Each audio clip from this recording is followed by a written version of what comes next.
Welcome to கதை திரட்டு audio books. இந்த வீடியோல நம்ம என்ன கதை கேட்க போறோம்னா, அப்பாவின் அன்பு சிறுகதை. நம்ம சேனலை இது வரைக்கும் சப்ஸ்கிரைப் பண்ணாதவங்க சப்ஸ்கிரைப் பண்ணுங்க. பக்கத்தில் இருக்கிற பெல் ஐகானை கிளிக் பண்ணி ஆல்ங்கிற ஆப்ஷனை ப்ரெஸ் பண்ணுங்க. ஹைப்புங்கிற ஆப்ஷனை கிளிக் பண்ணி இந்த வீடியோவை ஹைப் பண்ணுங்க. வாங்க கதைக்குள்ள போகலாம்.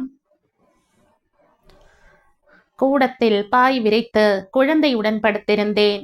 பிறந்து 2 மாதங்களே ஆக இருந்த ராதா வயிறு நிறைய மொக்கிவிட்டு வெகு சுகமாக நித்திரை செய்து கொண்டிருந்த அழகை பார்த்து என் தாய் நெஞ்சம் பூரித்தது. சற்று தள்ளி தம்பி தங்கைகள் பாடம் படித்து கொண்டிருந்தார்கள். பாடம் எங்கே படித்தார்கள்? அப்போதுதான் பள்ளிக்கூடம் திறந்திருந்தது. பாட புத்தகங்கள் வாங்கிய புதிது. பாலு நோட்டுகளுக்கு அட்டை போட்டு கொண்டிருந்தான். கமலா புத்தகத்தில் பொம்மை பார்த்து கொண்டிருந்தாள். ஏண்டி, பாடம் படிக்காம படமே பார்த்துட்டு நேரத்தை வீணடிக்கிற? ஏதாவது படிய, அப்பா வந்தா கொன்னுடுவார் என்று மிரட்டினான் பாலு. எனக்கும் அட்டை போட்டு தாடா என்றாள் கமலா. போடி வேலையத்தவள, நான் அம்மா கிட்ட கெஞ்சி 2 அட்டை பேப்பர் வாங்கியிருக்கேன். அதுல இவளுக்கும் அட்டை போட்டு தரணுமாம். என் புத்தகம் நோட்டு எல்லாத்துக்கும் போட்டுட்டு மீதி இருந்தாதான் உனக்கு. அவன் சொன்ன தோரணையிலே மீதி இருக்காது என்பது புரிந்தது. டே பாலு, என் நோட்டுக்கெல்லாம் கூட வேணாண்டா, புத்தகத்துக்கு மட்டும் போதும். உன்னோட 6 புத்தகத்துக்குமே 2 பேப்பர் வேணுமே, பேப்பருக்கு எங்க போறது? ஓஹோ, அப்போ அட்டை உனக்கு மட்டும்தானா? அப்பா வரட்டும் சொல்றேன். அதே அப்பாவை சொல்லி அவளும் மிரட்டினாள். நினைக்கையிலேயே எனக்கு எரிச்சலாய் இருந்தது. எதற்கெடுத்தாலும் அப்பா. இந்த வீட்டில் யார் யாரை மிரட்டுவதானாலும் பூச்சாண்டியாய் பயன்படுபவர் அப்பாதான். அவரை நினைத்தாலே யாருக்கும் சிம்ம சொப்பனம்தான். மனிதர் யாருக்கும் கோபம் வருவது இயற்கைதான். ஆனாலும் இப்படியா? சின்ன சின்ன விஷயங்களுக்கெல்லாம் ரொம்ப கோபப்படுவார். அன்றைக்கு அப்படித்தான் வீட்டிலே உட்கார்ந்து காம்போசிஷன் நோட்டை திருத்தி கொண்டிருந்தார். கழுத கழுத, கவனமில்லாத கழுத, கவ்வுக்கு KAU போட்டிருக்கான் என்று உருமிக் கொண்டிருந்தார். பாலுவும் கமலாவும் வாசலில் விளையாடி கொண்டிருந்தார்கள். குழந்தைகள் இருந்தால் சப்தம் கேட்காமலா இருக்கும்? யாருங்க கூச்சல் போடுறது? நான் வேலை பார்க்கறது தெரியலையா? நேரத்தை வீணாக்காம படியுங்கோ என்று அதட்டினார். குழந்தைகள் அடங்கி போனார்கள். ஆளுக்கு ஒரு புத்தகத்தை எடுத்து வைத்து கொண்டு உட்கார்ந்தார்கள். சற்று நேரத்தில் கமலா குபீர் என்று சிரித்தாள். அவ்வளவுதான் அப்பாவுக்கு கோபம் வந்துவிட்டது. நான் சொல்லிட்டே இருக்கேன், அங்க என்ன சிரிப்பு? யார் சிரிச்சது? வா இங்க என்று கத்தினார். கமலா பாவம் நடுங்கி போனாள். தயங்கி தயங்கி நடந்தாள். வான்னா மளமளன்னு வந்து நிக்கணும். என்னமோ அட்டை வர்றது மாதிரி அசைஞ்சுண்டு வர்றியே, அப்படி என்ன வாய்குள்ளா சிரிப்பு? அவள் பதில் சொல்லவில்லை. வாயில் என்ன கொழுக்கட்டையா? கேட்கிற கேள்விக்கு டான் டான்னு பதில் சொல்லணும். இரைச்சல் போடாம படியுங்கோன்னு சொன்னனா இல்லையா? அப்புறம் என்ன சிரிப்புங்கிற? மௌனம். சனிய, வாயை மூடிண்டிருன்னா பேசுறது, பேச வேண்டிய நேரத்துல வாயை மூடிக்கிறது. வக்கரம். நீ எங்க உருப்பட போற? இப்ப பதில் சொல்றியா, பலார்னு அறையிட்டுமா? ஏன் சிரிச்ச? இல்லப்பா, வந்துப்பா. கடவுளே, நினைக்கிறத பேச தெரியறதா பாரு. ஆரம்பத்திலேயே இல்லைன்னா என்ன அர்த்தம்? நீ சிரிக்கலைங்கிறையா? இல்லப்பா, நான் பாட்டுக்கு படிச்சுட்டு இருந்த. அதான் எனக்கு தெரியுமே. என் கேள்வி நீ ஏன் சிரிச்சேங்கிறது தான். இதுக்கு மட்டும் பதில் சொல்லு. பாலு மூஞ்சிய கோணி காட்டினாப்பா, சிரிச்சிட்டேன். டே பாலு, வா இங்க. மூஞ்சிய கோணின்ட்டு சிரிப்பு மூட்டினியா? ஐயோ, நான் ஒண்ணுமே பண்ணலப்பா. இவ தானாவே சிரிச்சிட்டு என்ன சொல்றா? தானாவே சிரிச்சுக்கா, அவளுக்கு என்ன பைத்தியமா? உண்மையை சொல்லிடு, சிரிப்பு மூட்டினியா? எனக்கு சகிக்கவில்லை. நேரம் வீணாகிறது என்று அடித்து கொண்டவருக்கு இவ்வளவு தூரம் விசாரணை செய்ய மட்டும் எங்கிருந்து நேரம் கிடைத்தது? இந்த நேரத்தில் 2 நோட்டு திருத்தி இருக்கலாமே. ஏதாவது விவகாரம் கிடைத்துவிட்டால் மொச்சு மொச்சென்று பிடித்து கொள்ளும் குணம். குழந்தைகளிடம்தான் இப்படி என்பதில்லை, அம்மாவிடமும் இப்படித்தான். என்ன சமையல் என்று கேட்பார். பள்ளிக்கூடம் பார்க்காத ஒவ்வொருத்தி என்ன வக்கணையாய் பேசுகிறாள். எங்கள் வீட்டு வேலைக்காரி ராமாயி பேசும்போது பார்க்க வேண்டுமே. சினிமா கதை சொன்னாள் என்றால் அப்புறம் படம் பார்க்க பிடிக்காது. திரைக்கதை அமைத்தவர் செய்ய தவறிவிட்ட உத்திகளையும் சேர்த்து கச்சிதமான வசனங்களுடன் கதை சொல்வாள். ஆனால் அம்மா பாவம், படித்திருந்தும் வாயில்லா பூச்சி. கடையில ஒன்னும் காயே இல்ல. கத்திரிக்காய் ஒரே பூச்சி, வெண்டைக்காய் எல்லாம் முற்றல், புடலங்காய் ஒரே அழுகல். கடவுளே, என்ன சமையல்னு கேட்டா அதுக்கு பதில் சொல்லாம என்னென்னமோ சொல்றையே. கத்திரிக்காய் ஏன் வாங்கல, வெண்டைக்காய் ஏன் வாங்கலைன்னா நான் கேட்டேன். எந்த ஊருக்கு போகணும்னு கேட்டா மாமா மகளுக்கு கண்ணாலமுங்க, மாமா அவசியம் வர சொல்லி கடுதாசு போட்டிருக்குன்னு சொல்ற. பட்டிக்காட்டு பாவாயி மாதிரி பேசுறையே என்று தலையில் அடித்துக் கொள்வார் அப்பா. அவர்தான் பெரிய மேதை என்றும் மற்றவர்கள் எல்லாம் ஒன்றும் தெரியாத மண்டு ஊகங்கள் என்றும் நினைப்பது போலிருக்கும் அவர் நடவடிக்கை எனக்கு கொஞ்சம் கூட பிடிக்காது. அதத்தான் சொல்ல வந்த. கத்திரிக்காய் முத்தலா, கடைசியில உருளைக்கிழங்குதான் இருந்தது, வாங்கின. தக்காளி சாம்பார் வச்சு உருளைக்கிழங்க வறுத்தேன் என்பாள் அம்மா. நீ என்ன சமையல்னு சொல்றதுக்குள்ள நான் சாப்பிட்டே முடிச்சிடுவோம் போ. உன்னை கொண்டு வந்து என் தலையில கட்டினாலே ஏன் அம்மாவை சொல்லணும். அம்மா பிறகு வெகு நேரத்துக்கு பேச மாட்டாள். பாவம் அம்மா. அப்பாவிடம் இப்படி நச்சு நச்சென்றே பேச்சு கேட்டு அவள் உடம்பு இளைத்து துரும்பாகி விட்டது. எலும்பும் தோலுமாயிருக்கிறாள். அம்மாவுக்கு வேலை அதிகம்தான். ஆனால் எவ்வளவு வேலையும் செய்து விடலாம். எடுத்ததற்கெல்லாம் குறை சொல்லிக் கொண்டும் முட்டாள் பட்டம் கட்டி கொண்டும் இருப்பவர்களிடம் நிம்மதி ஏது? எப்போது என்ன வசவு கிடைக்குமோ என்ற பயத்திலேயே பாதி உயிர் போய்விடுமே. ஊருக்கு போகும்போது அம்மாவை மழைத்து கொண்டு போக வேண்டும். அப்பாவின் பிடுங்கலில் இருந்து ஒரு 6 மாதம் விடுபட்டிருந்தால் அவள் உடம்பு தேறிவிடும். அப்பாவுக்கும் அம்மாவின் அருமை புரியும். ஒரு வாரமாக அப்பாவுக்கு இருமல். நள்ளிரவில் திடீரென்று இருமல் வந்துவிடும். நெஞ்சை பிடித்து கொண்டு இருமுவார். கொஞ்சம் கூட சளி வராது, வெறும் வறட்டு இருமல். ஸ்கூல்ல ரொம்ப தான் கத்துறேன், மெதுவா பேசினா போதாதோ, பொழுதெல்லாம் கத்தி கத்தி நெஞ்சு உலர்ந்து போச்சு என்று அனுதாபப்பட்டாள் அம்மா. அனுதாபப்பட்டதற்காவது சிறிது நன்றி சொல்ல வேண்டாமோ? என்னடி பேச்சு ஒரு மாதிரியா போறது? கத்துறேனாமே, எது கத்தும்? நான் பாட சொல்லி தரது உனக்கு கத்துறது மாதிரி தெரியறதோ என்று சுள்ளென்று விழுந்துவிட்டு மறுபடி இருமினார் அப்பா.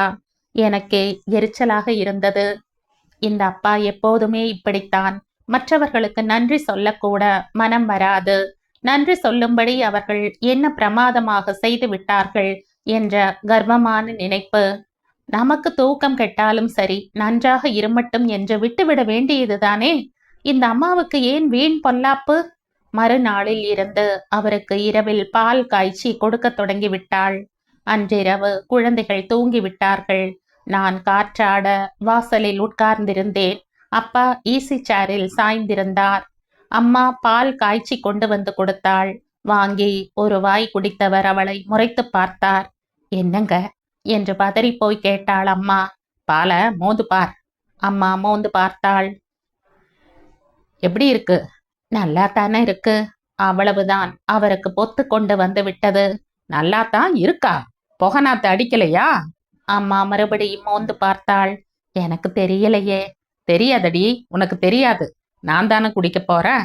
நீ கடனுக்கு சுட வச்சு கொண்டாந்து கொடு, நான் குடிச்சிட்டு நாசமா போறேன் என்று கத்தியவர் வேண்டுமென்றே விஷத்தை கலக்கி கொண்டு வந்து கொடுத்து விட்டதைப் போல, அதை நீயே குடி, புகநாத்த உனக்கு தெரியல இல்லையா, நீயே அதை குடி என்று வற்புறுத்தினார். தான் சொன்னது உண்மைதான் என்று நிரூபிக்க அம்மாவுக்கு வேறு வழி இல்லை. குடித்துவிட்டு மௌனமாக திரும்பினாள். அன்புக்கு இப்படி ஒரு தண்டனையா? எனக்கு வெறுத்து விட்டது. ச்ச, அம்மா பாவம். இப்படிப்பட்ட கணவருடன் இது என்ன வாழ்க்கை?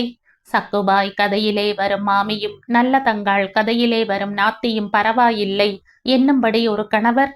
அதே சமயம் எனக்கு என் வீட்டுக்காரரின் நினைவு வந்தது. அவர்தான் எவ்வளவு பிரியமானவர். கொஞ்சமாவது கோபம் வர வேண்டுமே. ஒரு நாள் சுட சுட பால் கொண்டு போய் கொடுத்தேன். ஏதோ படித்து கொண்டிருந்தவர் கை நீட்டினார். அப்போது பார்த்துத்தானா எனக்கு மணி பார்க்க தோன்ற வேண்டும்? சுவர் கடிகாரத்தில் பார்வையை திருப்பியபடி கிளாஸை விட்டேன். டொம் என்ற கிளாஸ் விழுந்தது. சிதறிய ஓசை கேட்டு திடுக்கிட்டு திரும்பி பார்த்தால் அவர் கை அரை அடி தள்ளி நீண்டிருக்கிறது. 1/4 லிட்டர் பாலும் போயிற்று. அழகான கிளாஸும் உடைந்து விட்டது. எனக்கு அழுகையே வந்து விட்டது. ஆனால் அவருக்கு கொஞ்சமாவது கோபம் வர வேண்டுமே. அட, குறைந்தபட்சம் பார்த்து தரக்கூடாதா என்றாவது கேட்க வேண்டாமா? அடடே, அப்படியே நில்லு, கண்ணாடித்து உள்ள காலை வச்சுட போற என்றுதான் பதறினார். என்னை நிற்க வைத்துவிட்டு தாமே எழுந்து செருப்பை மாட்டிக்கொண்டு துடைப்பத்தை எடுத்து ஒரு தூள் விடாமல் பெருக்கி தள்ளினார். இதுவே அப்பாவாக இருந்திருந்தால் என்ன ஆகியிருக்கும்? செய்யற வேலை ஒழுங்கா செய்ய வேண்டாமா? பால் கொடுக்கிற போது கடிகாரத்துல என்ன பார்வை? இப்ப மணி பார்த்து எந்த ஆபீஸ்க்கு போயாகணும்? கண்ணாடியாச்சேங்கிற கவலை இருந்தா தானே என்ற 1000 கேள்வி கேட்டு உயிரை வாங்கி இருப்பார். போதா குறைக்கு இன்னும் ஒரு நிமிஷத்துல ஒரு தூள் இல்லாம பெருக்கி ஆகணும் என்று அதிகாரம் வேறு பண்ணுவார். ஒருவேளை கல்யாணமான புதிதில் அப்பாவும் இப்படித்தான் இருந்திருப்பாரோ? இவராவது என் வீட்டுக்காரர் மாதிரி இருந்திருக்கிறவாவது. இவர் பிறக்கும் போதே சிடுமூஞ்சியாய் பிறந்தவர். அம்மா சாதம் போட்டு கொண்டிருந்தாள். அப்பாவுக்கு அன்றைக்கு என்னவோ நல்ல மூடு போலும் சிரித்து பேசிக் கொண்டிருந்தார். என்னது மணக்கிறது? நம்ம ஊர் நெய் நல்லா இருக்குமேன்னு லலிதா கேட்டா 1 கிலோ வாங்குனேன். உங்களுக்கும் கொஞ்சம் உருக்குனேன். நல்லா தான் இருக்கும், நம்மால எங்க வாங்க முடியறது, இன்னும் கொஞ்சம் போடு என்று கேட்டு வாங்கி எல்லா சாதத்தையும் ஆசையோடு பிசைந்தார். ஒரு வாய் எடுத்து வாயில் போட்டுக்கொண்டு புதினா துகையலை தொட்டு நாவில் வைத்தார். அவ்வளவுதான், பழைய குணம் திரும்பி விட்டது. தொகையில இது கொஞ்சம் கூட உப்பில்லையே. அம்மா அவசரமாக கொஞ்சம் எடுத்து வாயில் போட்டு பார்த்தாள். சரியா தானே இருக்கு. எனக்கு உப்பில்ல, உனக்கு சரியா இருக்கு. அப்ப நீயே சாப்பிடு. பளிச்சென்ற கையை உதறிக்கொண்டு எழுந்து விட்டார். உட்காருங்க, உப்பு தூள் தூவறேன் என்று அம்மா கெஞ்சினாள். அவர் காதில் வாங்கிக் கொள்ள வேண்டுமே, சட்டையை மாட்டிக்கொண்டு போய்விட்டார். அம்மா கண் கலங்கி நின்றாள். அட்ஜஸ்ட்மெண்ட் செய்து கொண்டு போக முடியாத குணம் உடையவருக்கு மனைவி எதற்கு, குழந்தைகள் எதற்கு? வாழ்க்கையே கண்டிப்பும் கராரும் தானா? பொறுத்து போவது விட்டு கொடுப்பது எதுவுமே இல்லையா? எனக்கு எரிச்சலான எரிச்சல். இரவு மெயிலுக்கு 2 பர்த் ரிசர்வ் செய்தாகிவிட்டது. நான் ஊருக்கு புறப்படுகிறேன். அம்மாவும் நானும் தனியாக பேசிக் கொண்டிருந்தோம். என் விருப்பத்தை அம்மாவிடம் சொன்னேன். அம்மா சொன்னாள், நான் வர முடியாது லலிதா, தம்பிய வேணா அழிச்சுண்டு போ. ஏமா, நீ வந்தா என்ன? நான் வந்தா உடனே திரும்ப முடியாது. 4 நாளாவது நிக்கணும். நான் இல்லாம உங்க அப்பா திண்டாடி போவார். இந்த அம்மாவுக்கு கொஞ்சமாவது ரோஷம், விடுதலை உணர்ச்சி இருக்கிறதா பாரேன். 4 நாளைக்காவது அவர் தொல்லை இல்லாமல் நிம்மதியாக இருக்க வேண்டும் என்ற ஆசை வராதோ? நான் உன்னை கூப்பிடுற காரணமே அப்பா திண்டாடட்டுமேனு தானே. அது என்ன மொசுட்டு குணம்? சதா நொட்ட சொல்லிண்டு. மனுஷாள்னா கொஞ்சம் முன்ன பின்னதான் போகணும். தனக்குத்தான் எல்லாம் தெரியும்னு கத்தின் இருந்தா இது என்ன வாழ்க்கைமா? இந்த நரகத்துல நீ எப்படி காலந்தள்ளுற? நான் சொன்ன பிறகுதான் அம்மாவுக்கு தன் அவல நிலை உரைத்திருக்க வேண்டும். அவள் கண்கள் கலங்கின. சற்று நேரம் பேசாமல் இருந்தாள். நானா இருந்தா இத பொறுத்துக்கவே மாட்டேன். நீதான் எப்படியோ அட்ஜஸ்ட் பண்ணிக்கிற. வாயேன், என் வீட்டுக்கு வந்து 4 நாளாவது நிம்மதியா இர. கண்களை முன்றானையால் துடைத்து கொண்டு அம்மா சொன்னாள், நீ BA படிச்சிருக்க, பட்டம் வாங்கியிருக்க. ஆனாலும் உன் மனுஷால புரிஞ்சுக்க முடியலையேடி. 20 வருஷம் இந்த வீட்டுல வளர்ந்த. பெத்த அப்பாவோட குணம் உனக்கு தெரியலையே. அவரையா முசுடுங்கிற? அவர் தங்கம்டி. தங்கத்துக்கு கூட 10 மாத்துத்தான். அவர் 10.5 மாத்து தங்கம். ஆமா, இந்த தங்கத்தை நீதான் மெச்சிக்கணும் என்று கேலி செய்தேன். குழந்தை சிரிச்சா குத்தம், கேட்ட கேள்விக்கு சுத்தி விளைச்சு பதில் சொன்னா முட்டாள் பட்டம். பால்ல லேசா புகை சுத்திண்டா கோபம், துகையல்ல கொஞ்சம் உப்பு குறைஞ்சா ரௌத்ரம். இதுதான் தங்கமா? தன் குழந்தை நல்லபடியா நடக்கணும், புத்திசாலித்தனமா பேசணுங்கிற ஆசை சாதாரண மனுஷனுக்கும் இருக்கும். வாத்தியாரான உங்க அப்பாவுக்கு இருக்காதா? அந்த ஆசையில தான் அப்படி கண்டிக்கிறார். உண்மை என்னன்னு தெரிஞ்சுக்கணும். தவறு செய்யாதவங்களை தண்டிச்சிடக் கூடாதுங்கிற ஆர்வத்துல தான் அவர் நேரம் வீணானாலும் பரவாயில்லைன்னு விசாரிக்கிறார். இன்னைக்கு நீ நறுக்கு தெரிச்சாப்புல பேசுறேன்னா அது அவர் கத்து கொடுத்த பாடம் இல்லையா? தனக்குத்தான் எல்லாம் தெரியும், தான் மேதைங்கிற மாதிரி அவர் பேசுறது உனக்கு குறையா தோணுது. ஆனா நல்லா யோசனை பண்ணிப்பாரு. அவர் ஒரு வாத்தியார், குழந்தைங்க கிட்ட பழக வேண்டியவர். உண்மைகளை சொன்னா மட்டும் போதாது, அதுதான் உண்மைன்னு அடிச்சு சொல்ல தெரியணும். அதான் ஒரு வாத்தியாரோட சிறப்பு. அப்பத்தான் குழந்தைங்க அவர் சொல்றத வேதமா எடுத்துக்கும். ஒரு வாத்தியாரால முட்டாள்தனத்தை சகிச்சுக்க முடியாது. அதே பழக்கமா வீட்லயும் பேசுறார். நான் தளர்ந்து விட்டேன். என் சுருதி இறங்கியது. குழந்தைகளை அதட்டட்டும், வேண்டாங்கல. உன்னை எவ்வளவு கேவலமா நடத்துறார், அதான் எனக்கு பொறுக்கல. அசடு அசடு. புருஷன் செய்யற காரியத்துக்கு காரணம் ஆம்படையாளுக்குத்தான் தெரியும். அடுத்த வாளுக்கெல்லாம் எப்படி தெரியும்? அன்னைக்கு பால்ல புகை சுத்திண்டதுன்னு கோபிச்சாரே, அத சொல்றியா? அது அடிக்கடி நடக்கிறதுதான். நிஜம் என்னன்னு இப்பவானும் தெரிஞ்சுக்கோ. எனக்கு உடம்பு ரொம்ப தளர்ந்து போச்சுன்னு அப்பாவுக்கு ஒரே கவலை. வேலைக்காரி வச்சுக்க நமக்கு கட்டுப்படி ஆகாது. தினம் பால் வாங்கி சாப்பிட சொன்னார். இத்தனை குழந்தைங்க எலும்பு காட்டிட்டு நிக்கிறப்போ நான் மட்டும் எப்படி பால் குடிப்பேன்? வேண்டாம் நுட்ட. ஆனா அவருக்கு இருமல் வந்தப்போ என்னால தாங்க முடியல. பால் வாங்கி கொடுத்தேன். என்னை விட்டு தானா குடிக்க அவருக்கு மனசு இல்லை. அதனாலதான் பால்ல புகதநாத்தம் அடிக்கிறதுன்னு பொய் சொல்லி என்ன குடிக்க சொல்லி கட்டாயப்படுத்தினார். இன்னைக்கு மத்தியானம் நெய் போட்டப்பவும் இதே கதை தான். எனக்குன்னு நான் போட்டுக்க மாட்டேனாம். அதனால தனக்குன்னு 4 கரண்டி ஊத்த சொல்லி பிசைஞ்ச பிறகு ஏதோ ஒரு நொட்டை சொல்லி சத்தம் போட்டுட்டு எழுந்து போயிட்டார். அப்புறம் அதை நான் தானே சாப்பிட்டாகணும். எனக்காக எப்பவும் சாப்பிட்றது கூட சாப்பிடாம பட்டினியா எழுந்து போன அவரை பார்த்து கண் கலங்கிட்ட. அப்பா என்ன அவமானப்படுத்தலடி, கண்ணுக்குள்ள மணியா வச்சு காப்பாத்திட்டு இருக்கார். என்னால் நம்ப முடியவில்லை. நிஜமாவா என்றேன். நீ இன்னும் வளரலடி லலிதா. குழந்தை மாதிரி முகம், காட்டுற பாவனையையும் வாய் பேசுற பேச்சையுமே நிஜம்னு நம்பின்னு இருக்க. உடலுக்குள்ள இருக்கிற மனசு என்ன சொல்றதுன்னு புரிஞ்சுக்க கத்துக்கோ. கள்ளன் முகமூடி போட்டுண்டு வர மாதிரி உங்க அப்பா மனம் மூடி போட்டுன்னு இருக்கார். அந்த மூடிக்குள்ள இருக்கிற நிஜ சொரூபம் எல்லாருக்கும் புரிஞ்சுடாது. எனக்கு புரியும். எப்படியுமா இந்த நரகத்துல காலம் தள்ளுறேன்னு கேட்டியே. இது நரகம்னா 7 ஜென்மத்துக்கும் எனக்கு இந்த நரகம்தான் வேணும் என்று சொன்னபோது அம்மாவின் விழிகளில் தெரிந்த பிரகாசம் என் கண்களை கூச செய்தது.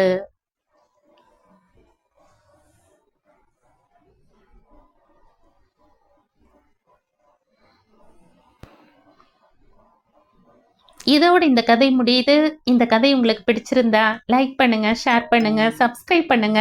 மற்றும் ஒரு இன்ட்ரெஸ்டிங்கான கதையோட அடுத்த வீடியோல சந்திப்போம். பாய். தேங்க்யூ.